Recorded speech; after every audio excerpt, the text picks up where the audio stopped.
अस्सलाम वालेकुम। आज हम पत्रिका भवन में प्रेस मीट किए हैं। उसका अहम मकसद क्या है? जो चिकन मटन वेस्टेज का टेंडर हुआ है 2023 में, टेंडर होने के बाद में माई हाईएस्ट बिडर होने के बाद कारपोरेशन से मुझे लेटर आया, ये एक अमाउंट है आपका, ये भरना है और आपका वर्क ऑर्डर लेना है। तो मैं फिर बाद में वो 15 डेज़ का टाइम था, 5,90,000 और 30,000 डिपॉजिट वो भर के टेंडर हो गया मुझे। जब मुझे टेंडर मिला तो उसमें 4 लोग पार्टिसिपेट करे थे, जिसमें हाईएस्ट बिडर मैं हुआ।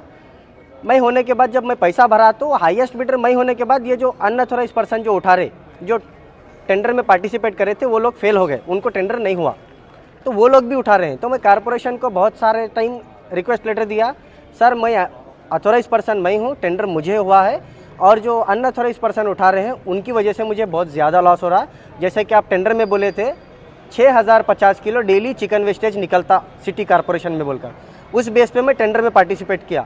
उसके बाद हाईएस्ट बिडर भी इसीलिए हुआ, मैं उतना मिल सकता तो मैं कुछ इनकम कमा सकता हूँ। एक कॉन्ट्रैक्टर, जब भी कोई कॉन्ट्रैक्टर कारपोरेशन में आता है तो उसका एक ये रहता है कि हम इतना इन्वेस्टमेंट कर रहे हैं तो कुछ कमाते हैं। तो कंडीशंस तो बहुत सारे थे, जैसे कि व्हीकल्स होना है, 4 से 5 व्हीकल्स, 10 से 15 लेबर्स, मेंटेनेंस, ये सब, GST, food licence, labour contractor licence, बहुत सारे डॉक्यूमेंट्स जब हम खर्चा करने के बाद, बनाने के बाद, हम टेंडर लेने के बाद में अनऑथराइज पर्सन, इलीगल पर्सन, बगैर कुछ कारपोरेशन को दिए, बगैर टैक्स भरे, बगैर कोई डॉक्यूमेंट के, लीगल डॉक्यूमेंट के, वो लोग ओपन गुंडागर्दी करके कलेक्ट कर रहे हैं। मैं बहुत बार कारपोरेशन कमिश्नर साहब को रिक्वेस्ट लेटर दिया तो वो कुछ रिस्पॉन्स नहीं देने के बाद मैं हाई कोर्ट चला गया। हाई कोर्ट में जाने के बाद उसके वहाँ से भी ऑर्डर हुआ कि अनऑथराइज पर्सन को बंद करना है, तभी भी ये लोग बंद नहीं करे। 15 दिन का टाइम देने के बाद भी बंद नहीं करने के बाद 1 मंथ के बाद फिर मैं कंटेम्प्ट गया। जब कंटेम्प्ट गया, कंटेम्प्ट में भी सेम ऑर्डर हुआ, एनेक्सर जे, के एंड एल के ऊपर स्ट्रिक्ट एक्शन होना है और ये लोग अपोलॉजी लेटर देकर हम इसके ऊपर एक्शन लेंगे बोलकर, वहाँ पर भी कोर्ट को भी, जज साहब को भी वो लोग मिसगाइड कर आ गए। आने के बाद में मैं यहाँ पर फिर सेम लेटर दिया ऐसे ही। उसके बाद 1 साल ऐसे ही चला गया मेरा वेस्ट, अनऑथराइज पर्सन कलेक्ट करे, मैं रिक्वेस्ट करता ही चला गया। यहाँ पर ये मालूम हो रहा लीगल का काम करने वाले के लिए कोई अहमियत नहीं है, जो सरकार को टैक्स भरता उसकी कोई अहमियत नहीं है, और जो इलीगल काम करता, जो लीडरों के चेले चपाटे काम करते हैं, उनके लिए बहुत अहमियत है और हाथ गर्म कर काम चलाने का काम गुलबर्गा शहर में चल रहा है। अगर ये लोग जब कोर्ट का ऑर्डर आने के बाद भी अनऑथराइज पर्सन को नहीं पकड़ रहे तो 2 ही हो सकते हैं उसके रीज़न। एक, या तो वो पॉलिटिकल लीडर्स का सपोर्ट लेकर, इन्फ्लुएंस लगाकर गाड़ी रिलीज़ करा रहा है विदाउट फाइन, या तो फिर वो टेबल के नीचे से कुछ भी दे रहा है, 100 एंड 100 पर्सन को दे रहा है और वो गाड़ी नहीं पकड़े जा रही। डेली 7 गाड़ी चल रहे हैं गुलबर्गा में, 7 गाड़ी। मेरे को आना है 6,050 किलो एज पर कारपोरेशन, मगर मेरे को मिल रहा है कितना, 800 किलो, 900 किलो। तो बाकी का वेस्ट कहाँ जा रहा? वो कारपोरेशन की रिस्पॉन्सिबिलिटी है। मैं जब इतना पैसा भरा हूँ, अभी रिसेंट मुझे फिर एक लेटर दिए, 6,49,000 अगर तुम नहीं भरे तो हम तुम्हारा टेंडर कैंसिल करते और तुम गाड़ी नहीं चला सकते। तब मैं इधर उधर से खर्चा करके, फिर भी उनको 15 दिन का टाइम पूछा तो 15 दिन का टाइम नहीं दिए, फिर भी मैं खर्च करके इधर उधर से लाके उनको वापस 6,49,000 भी भर दिया। उसके बावजूद भी ये लोग इलीगल वालों का ही सपोर्ट कर रहे हैं। इलीगल वालों के ऊपर आज तक भी एक एक्शन नहीं हुआ, एक एफआईआर नहीं हुई। इनका एक, मेरे को ये समझ में आ रहा, आप चोरी करो 1 लाख रुपए का माल, 10,000 रुपये हमें फ़ाइन भर के चले जाओ, ये तुम चोरी करते रहो और हम फ़ाइन भरते जाओ। तो इसका मतलब इनके ऊपर एक्शन कुछ भी नहीं होगा, सिर्फ फ़ाइन लेंगे, बैठ जाएंगे, वो चोरी का धंधा चलते रहेगा। इनका कारपोरेशन को जो आना है वो आते रहेगा और जेब जो गर्म होना है वो होते रहेगा। अब तक 14 गाड़ी सीज करे, 14 गाड़ी में इनके पास कितने स्लिप है? 12,500 फाइन भरे, 4 से 5 स्लिप का मेरे पास रिकॉर्ड आया हुआ है।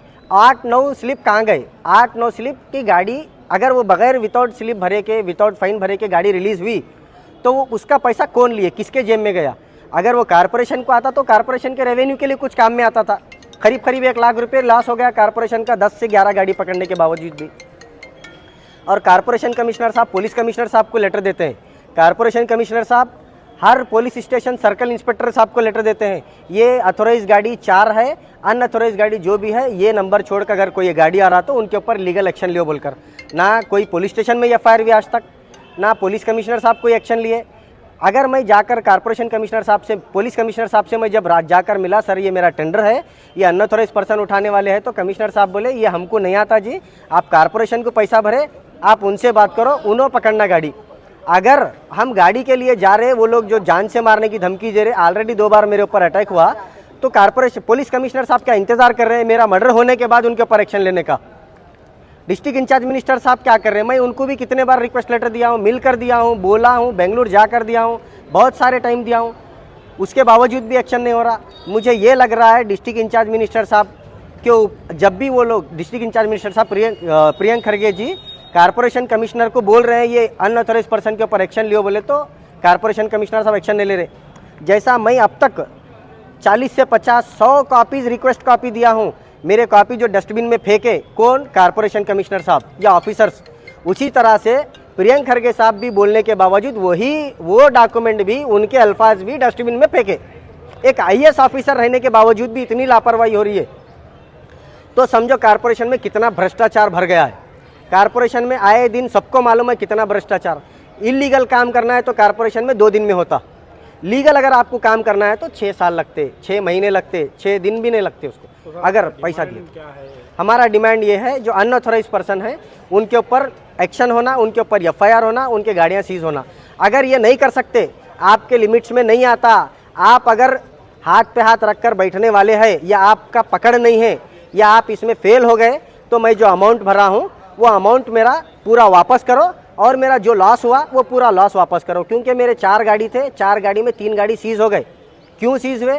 4 EMI नहीं भर सका मैं, 2-2 लाख रुपए EMI डाउन पेमेंट देकर गाड़ी लिया। उसके बाद 8-8 महीने EMI भरने के बाद जब 4 महीने EMI पेंडिंग हुई तो उनका लीगल प्रोसीजर है वो सीज करने वाले। ये सीज करने की नौबत कहाँ से आई? अनऑथराइज पर्सन उठाए, मुझे लॉस हुआ, मैं उसको फुलफिल नहीं कर सकता, इसीलिए वो लोग लेकर गए।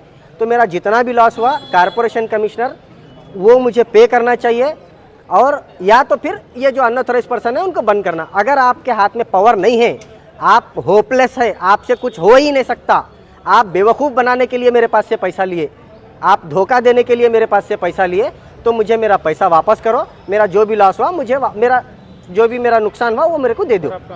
मेरा नाम मोहम्मद अशरफ, MSWM इंटरप्राइजेस।